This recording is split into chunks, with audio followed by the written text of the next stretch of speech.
What's going on, YouTube? So Mazda introduced the CX-90 last year, and it is their largest and most luxurious SUV ever. And though it was very premium and targeted luxury buyers in some case, its high price held some buyers back. That is, until now. For 2025, this CX-90 receives more features and a big price drop. So, should this be at the top of your list for a 3-row family SUV? Well, let's go ahead and find out.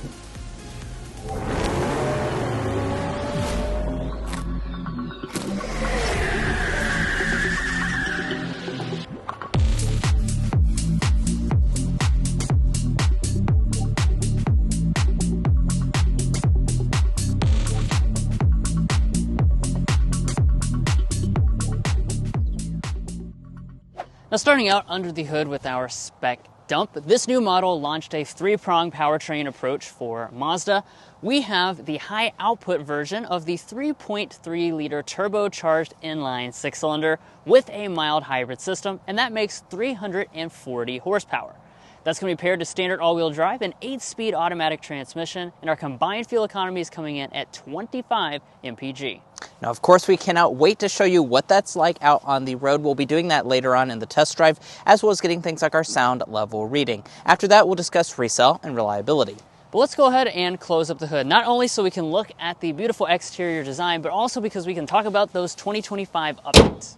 So like I was just saying, when you walk up to this model, it really gives you this premium vibe. This is a model that does, on the upper end, target luxury buyers, and it has a very luxurious appearance. Now, I want to go ahead and talk about a 2025 update, and that's the fact that we've added a new trim level called Premium Sport. Now, what that does is basically add a more aggressive look. It fits kind of into the middle of the lineup and replaces some of the lower performing trim levels. And what you'll notice is that it has some blacked out finishes on the grille and just some blacked out badging throughout, giving, again, a more aggressive overall exterior appearance. And we have a picture of that in there right now. Now, in terms of this Premium Plus, this has the more traditional shiny chrome finish around the grille, gloss black in the center, and then you even have the chrome accent down here at the bottom.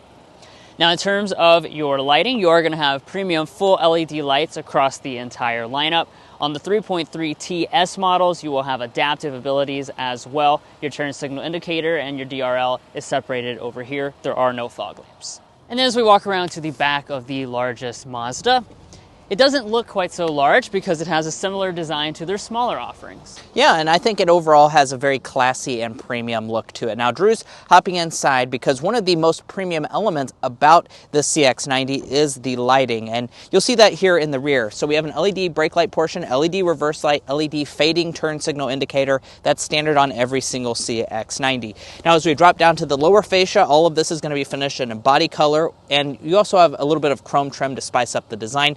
No exposed exhaust outlets though, so keep that in mind. Your tow rating is 5,000 pounds.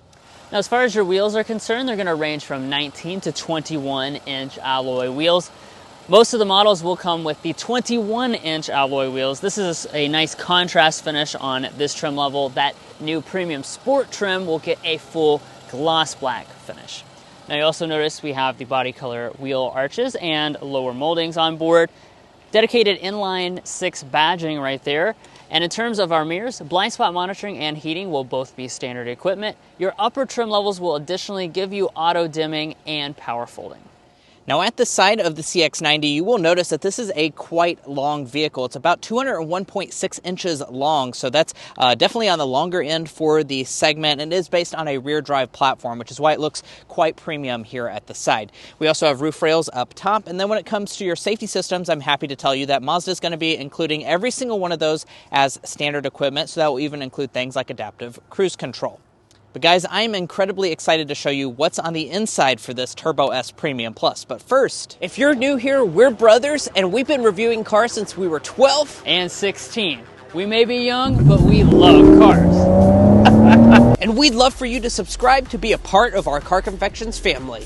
Let's learn a lot, have some fun with all the latest cars. Now let's move on to the inside. Here's our Mazda key fob. It is their typical fob with your buttons over here on the side. You have standard smart entry on all models. Remote start you can do via the app.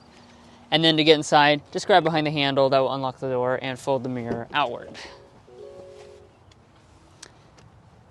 And guys, take a look inside at that really premium interior. Now, let me just go ahead and kind of talk about your overall seats and your material choices, because it is special for this model. So the select trim, the base model, begins with leatherette. Your middle trims will all come with real leather. You have Napa leather on your top trims, and then if you choose only this 3.3T S Premium Plus, so only the top engine with the top trim level, will you unlock this exclusive tan interior, or also the option of an exclusive quilted white interior as well. This is a Napa leather with a suede insert through the center section. You have a black color contrast stripe here, really soft and supple. The seats themselves are very nice. It also has many other interior accents, which we'll talk about in just a second. The seats across the board, however, will always be 8-way power adjusting with 2-way lumbar support. And so long as you get to at least the premium trim, that's where you'll get the 2-person memory seats. But let's go ahead and climb inside so that we can go and look at all the rest of the materials. So as I shut up the door, let's start with the door trim. Over here on the armrest, we have this really nice and padded leather material with color contrast stitching. This interior scheme is going to give you a suede insert in the middle of the door trim. It also gives you this wood-like trim all throughout the cabin. As we move to the upper dash, this part will be a padded plastic. Again, the center section will be this nice tan suede with a stitching detail. And then down through the center tunnel, you have more padding, more of this wood trim going through there. Let's go ahead and fire it up with our push button start.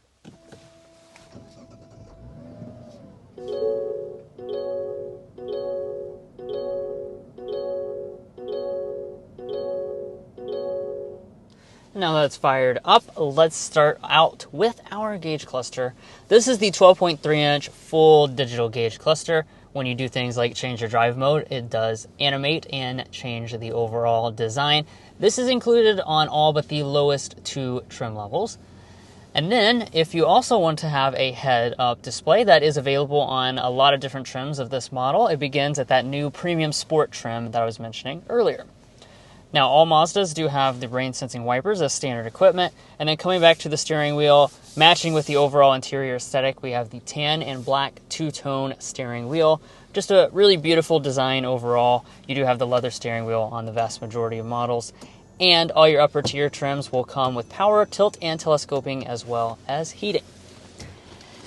Now, let's talk about interior storage. This is a 3-row SUV after all, so we'll pop open our center console to begin with here and check out inside where we have some stuffed donuts.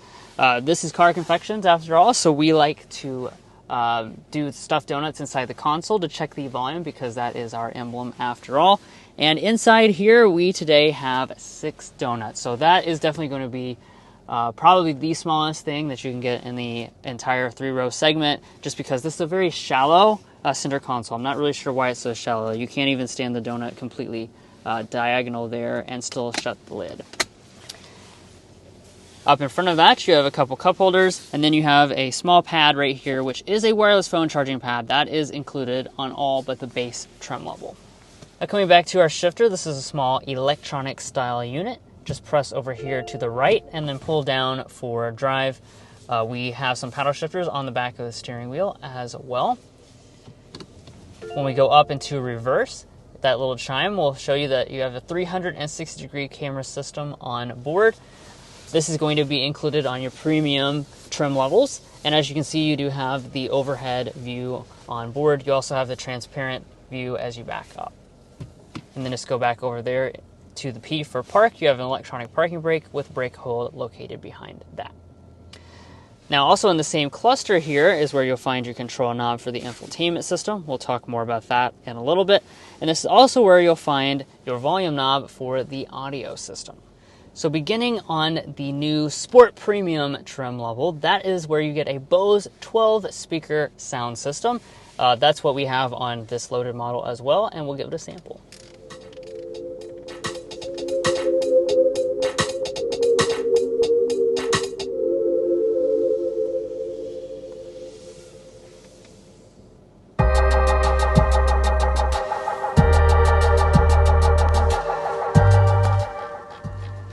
A little bit of awkward timing there at the end of that song, but overall you can probably tell that it's a really nice sounding sound system. It does fill up the cabin well. It's a little bit bass heavy, but that is typical for the Bose sound systems. All right, let's continue up the dashboard and take a look at our climate controls. Next, you have a standard 3-zone automatic climate system on board for all trim levels. I do like that you have physical controls here for all of your adjustments. No screens or anything are involved in changing the temperature or any of your major adjustments to the climate system. Also, inside of this panel, you'll find your 3-stage heated seats. Those are included on all but the base model. And then all of your upper trim levels, Premium Plus trim and above, is where you'll get your 3-stage ventilated seats as well. And let's take a look now at these screens. So I have an important thing to tell you for 2025, and that's the fact that the large 12.3-inch display is now standard on more trim levels this year. It's actually going to be standard on all but the very base trim level. So all the other 150 trims that Mazda offers, those will all now get this premium 12.3-inch display instead of the 10.25-inch display. Now, in terms of the technology on board, well, this is a touchscreen. When you are using Android Auto or Apple CarPlay, you can engage with it like that. When you're inside of Mazda's interface, you cannot touch it. You will need to use that control knob I was showing you down below. Now, I was just in Android Auto and Apple CarPlay. Both of those do run wirelessly and are included across the board, even on the lower trim level. Up top here, we have an auto-dimming mirror with our 3 HomeLink universal remotes built in. You can get the choice between a standard size sunroof, or the upper trims will come with this panoramic sunroof. As you can see, you do have the power sunshade on board, and then it does open up in the front, although not all that wide. And now let's dive into the rear seat area for this new CX-90. Now, before we even get back here, I do want to point out the rear door opens at like nearly 90 degrees. It's probably like 85 degrees. So that would definitely make loading in child seats quite easy here in the CX-90. And at least here on the top trim level, this rear seat area is incredibly luxurious as well, really more so than the vast majority of anything in the segment. But I do want to go ahead and discuss space first. We're sitting at about 39.4 inches of legroom and about 39.3 inches of headroom, so really good space figures overall. However, it's not going to be class leading. Now, the thing I do want to point out is that these seats do slide forward to where they basically touch the front seat, so that's certainly nice, and they do also slide back a good distance and recline. So a lot of comfort here. Also, part of the reason why we have so much comfort is because this top-end Turbo S Premium Plus is going to get the center console arrangement here. So you'll notice that we have leatherette on all the sides. You have a whole center console with storage inside of here. It's actually more storage than what you'd find in the front. And then we have 2 cup holders, and then we additionally have another little storage bin down below. Now, do be aware this is only on the top-end model. However, you can get either captain's chairs or bench seating on a vast array of trim levels. Josh was kind enough to go through every single one of these in the pre-write, so I'm going to name them all off. Just kidding. That would take way too long. I'll put them in a text box you can see on the screen right now, all the different varieties of this model and what seating configurations you can get, because it's quite confusing. Now, here in the center, we do have 2 vents, 2 charging USB ports as well, and then we're also going to have our own zone of climate. Additionally, some of your higher-end models will get the heated rear seats, and then ventilated rear seats are included only on this top-end Turbo S Premium Plus once more. So a very premium rear seat arrangement, especially here on that top model. If you look over at the door trim, we're going to have rear window sunshades as well. That's included on a vast majority of trim levels. And then as we drop down, we have a lot of nice materials, but the thing I really want to talk about is how much door storage you have. You have so much room. Actually, as a matter of fact, you know, I like to test my Stanley water bottle to see if it fits in there. You could fit probably 3 of them in that door trim. So really impressive stuff when it comes to storage. But this is a 3-row SUV, so let's go ahead and get back into the 3rd row and see what we have back here. In order to get back here, you just grab that little lever, and then that's going to allow you to slide the seat out of the way. A couple of the other rivals do make that a little bit easier, but it's not too bad. And let's go ahead and see how much space we're going to have back here. Now, this is Mazda's largest SUV, and in terms of the third row, it's actually going to be a decent amount of space, about 30 inches of leg room and about 36 inches of headroom. So for someone who's 5'9" like myself, this seating configuration is quite adequate. The only thing I will complain about, though, is definitely the thigh support is going to be on the worst side of the class. My legs are kind of jacked up here. As far as the seating configurations themselves, you'll notice that we do have 2-passenger seating here in the third row. You can also get versions of the CX-90 that will have 3 third-row seats. And, as I mentioned in the second row, there's different configurations there as well. So you either have 6-passenger, as tested today, 7 or 8-passenger seating. Now, as far as some of the features, we have 2 cup holders, 2 on each side, and then we also have a USB-C port. However, I am noticing that there they are. Aha! And I am noticing that there are vents. They're going to be integrated kind of down here on the bottom area by your knee, so that's not the best spot for them, but I'm happy that you are going to have some vents. And, I did bring the ruler along. We're going to be sitting at about 1 inch of knee space with this seat slid all the way back. As far as how it rates on the third row rating scale, I'd say this is perfectly fine for the in-laws. Walking up to your tailgate, Mazda is including a power tailgate as standard equipment on every single model. It does have the hands-free ability as well if you choose that new premium sport trim level or above. Now, as far as the space is concerned, that's once again not going to be the strongest area for the CX-90. We're going to have about 16 cubic feet of space behind the third row of seats. If we reach up here and fold them down, which is easily done with this strap right here, that's going to reveal 40 cubic feet, and with all the seats folded down, 75 cubic feet. Now, of course, you saw I manually folded the third row. Power folding third row is not offered on the CX-90. Keep that in mind. There's also not handles to fold the second row from the cargo area, so I will have to go up and there and do it manually. And now that we've got the seats folded completely flat, let's go ahead and get our cargo length, width, and height figures. Now, as far as cargo length, we'll start with that. From behind Drew's 5'8" driving position, we're sitting at 85 inches of length. That's a really good figure. From behind the second row of seats, we're looking at about 47 inches. Behind the third row, about 20 inches. As far as overall width, 42 inches wide. That's going to be a little bit on the narrow side.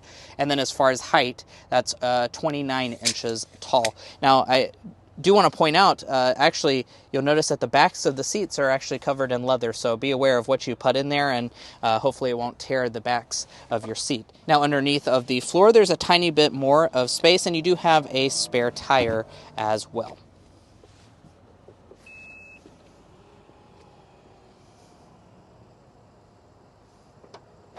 Well, guys, here we are behind the wheel of the Mazda CX-90. In this test drive, we're going to be discussing quite a few different things, as you can see on the screen right now. We'll also be getting things like our sound level reading. And first, we're going to go ahead and start with a hard acceleration.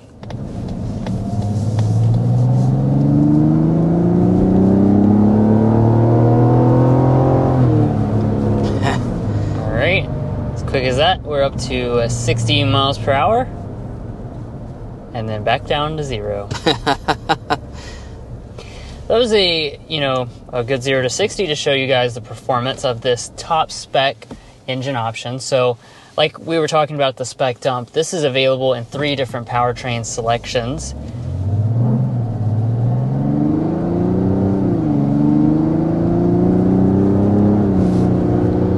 Yeah. And as you might be able to hear from the sound of it, you won't be surprised to know this is the inline 6-cylinder engine.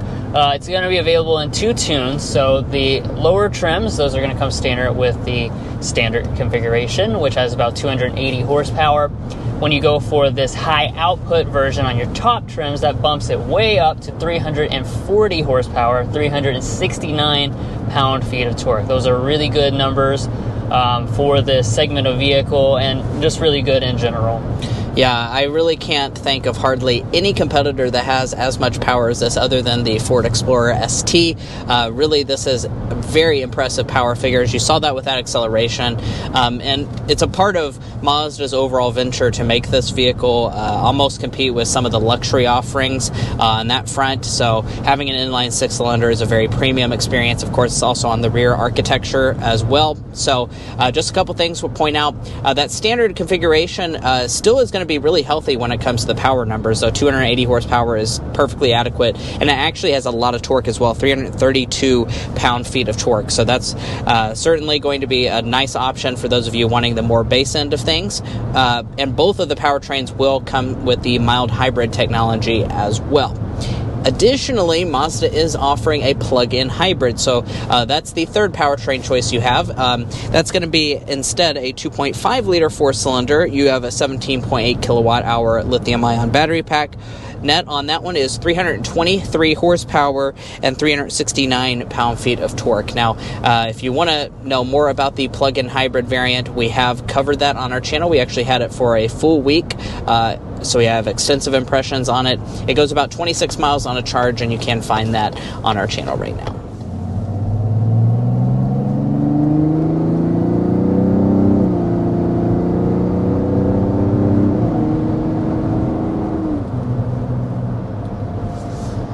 Now, as far as the other element of the powertrain, let's talk about the transmission. We've got an 8-speed automatic transmission on board that goes for all three of the different powertrain setups.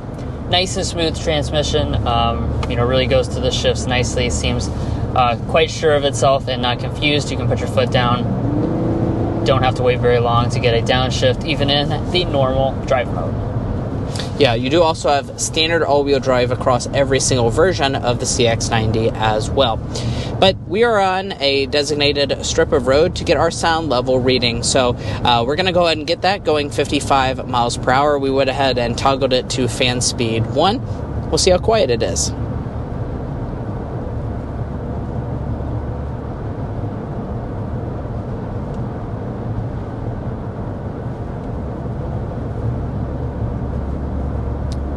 Looks like we've settled at 57.4 decibels as our official sound level reading here in the 25 CX-90 Turbo S Premium Plus. Now, we don't have to sit here and guess how it compares to its rivals. We've driven and reviewed every single one of them, and all of their sound level readings are posted at carconfections.com/sound level readings.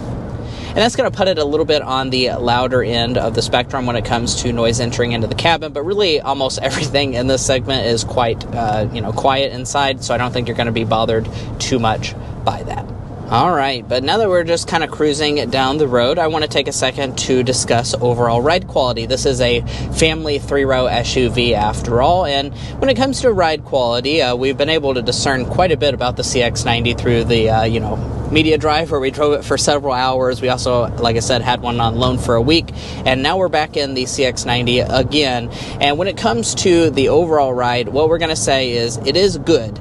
However, it's definitely going to be on the firm side for this segment. Now, Drew and I described it like this in another review, but really anything in this segment is going to be quite comfortable. It's just going to be shades of comfort, and some of them are super, super comfortable. This is going to be on the less comfortable side, and there's a reason for that. We'll talk about that later on when it comes to driving dynamics, but just keep that in mind, especially here with the 21-inch alloy wheels. You will feel some of the bumps as you go over top of the pavement, but it's not going to be like too harsh or something that's really going to bother your family, I don't think. Yeah, this stretch of road here is a little bit of broken pavement, so you can feel that difference in ride, but we also have a corner here where we can feel a nice big difference in handling. There we go. So, of course, at the end of the day, this is a Mazda, and one of the things that they're so good at doing, no matter what type of segment you're talking about, all the way up to a big 3-row like this, is getting in those driving dynamics baked into the formula. So, even though this is a very large SUV, we talked about over 200 inches long, we still have good performance. When you go around a corner, it handles quite tightly. Body roll is controlled pretty nicely. The steering, really nice. You have this heft to it that's very uncommon for the segment. It's super precise, so just a little bit of turn will get you that immediate response. And, this is really, I think, the area that makes it kind of the most equivalent with a luxury vehicle, because the most comparable things would be kind of in the luxury segment. And that today is going to be our slam dunk. It's just that overall luxury feel that you get with the CX-90. It being on a rear drive architecture, having good driving dynamics, and the refined inline 6-cylinder, plus, a very nice cabin in here as well. I think that is really this vehicle's strongest characteristic, is it really does feel very similar to a luxury vehicle. And now that we have that big price drop this year, which we'll talk about in just a second, I think you're going to be way more pleasantly surprised with the price than you were last year. Yeah, pretty much in line with the top-end options for like Traverse and Grand Highlander and things like that, even though you get a lot more luxury with a formula like this. However, now time for our airball, which is the fact that at that price, you're going to have a lot less practicality. This is just, even though it's just as long, it's much smaller than things like Grand Highlander and Traverse, and the packaging just is kind of compromised compared to those as well. As far as a few last things worth mentioning, let's talk about fuel economy. I think this is a very strong element of the CX-90. Now, even though there's not a traditional hybrid variant that's not a plug-in, we do still get really fantastic fuel economy because the mild hybrid, as you can see, it's off right now as we're just cruising down the road going 40 miles per hour. The engine's completely off, and that helps it to get really exceptionally good fuel economy. 25 mpg combined for both the Turbo S models and the regular turbo models. So really good fuel economy. If you choose the plug-in hybrid, I already mentioned that, but you have 26 miles of all-electric range, and that's going to, of course, improve your efficiency even more. So really no complaints on that front at all, especially for something with this much power. And lastly, when it comes to your warranty, you have a 3-year, 36,000-mile basic warranty, a 5-year, 60,000-mile powertrain warranty. Mazda does not do complimentary maintenance. Now, we said at the introduction that this CX-90 saw a price drop, and indeed it has, which I'm very happy to tell you, especially nowadays when everything goes up in price every single year. So we're starting at $37,845 for the Turbo Select with all-wheel drive. As we go up the trim structure, you'll notice some of the biggest drops on the high-end models like this. The 3.3 Turbo S Premium Plus is now going to start at $56,450. So we have that fully loaded model. As you can see, the 25 CX-90 Turbo S Premium Plus, there's our base price. Once we add in a couple options and the $1,455 destination, we're sitting at $59,015 as tested today, which I want to point out is about $3,000 less than it was before. We did one of these last model year and it was $62,000. So enjoy that extra $3,000. I think that's a really nice thing. Now, if you're looking to buy a Mazda CX-90 or any new vehicle, we would encourage you to go to carconfections.com/newcarquotes. Now, the reason you do that is because we have a tool on our website that will connect you with local car dealers in your area to get you the best price. It's also going to give you access to invoice pricing information, which is a great tool for dealership negotiation. If you'd like to take advantage of that, links provided in our video description, and we also have a pinned comment at the top of this video. But buying a car is about more than just the original MSRP, so let's dive into resale and reliability. So first up, let's talk about resale value. As an economics graduate myself, Drew and I took the time to develop what we think is a good estimate for the CX-90's potential resale value.